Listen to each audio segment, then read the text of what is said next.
I want to take Dennis and connect Dennis with Connie Spence, because Connie, you know, you're in the halls of Congress, money talks. You're absolutely right. These lobbyists are the ones who have the lawmakers' ears. Nobody else does.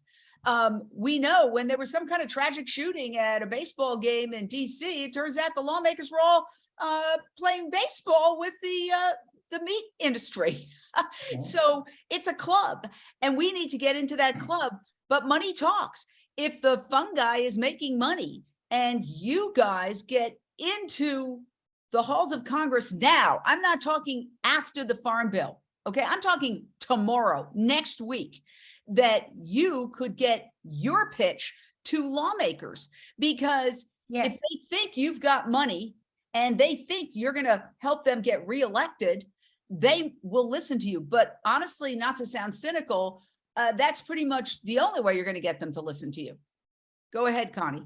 Yeah, I mean, I'm in agreement with that. I think the way to look at Congress is they're a boardroom, for an extended boardroom of the livestock industry. And literally everything is about economic power. And so if we can prove that you're not really gaining economic power, especially on disease, when animals go through diseases or land doesn't work anymore, at least that part of it, we can start, creating the steps for an overall system to have more choice and change. And I agree with the mushroom model.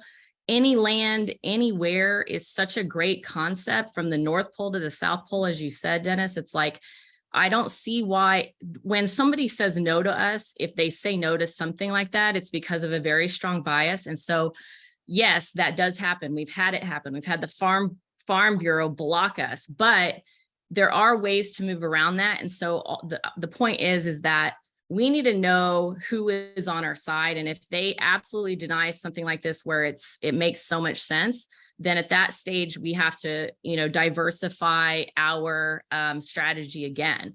And that's why I was sort of saying, like, in parallel to doing work for the Farm Bill, we need to be doing local and state level as well. States have their own Farm Bill versions. And someone asked this question, and we have a coalition. I'll send you guys the link. It's just a collaborative team of where we want to be able to, in parallel, work together. Because the point that happens, and everyone's in here saying this, you're so focused on your own thing, not because you don't want to be focused on like a holistic strategy with other groups, but it's just what you're moving in that direction. We almost need a project manager, like connecting us all on a monthly basis to say, this is what we're working on. How do we help each other, versus reinventing the wheel?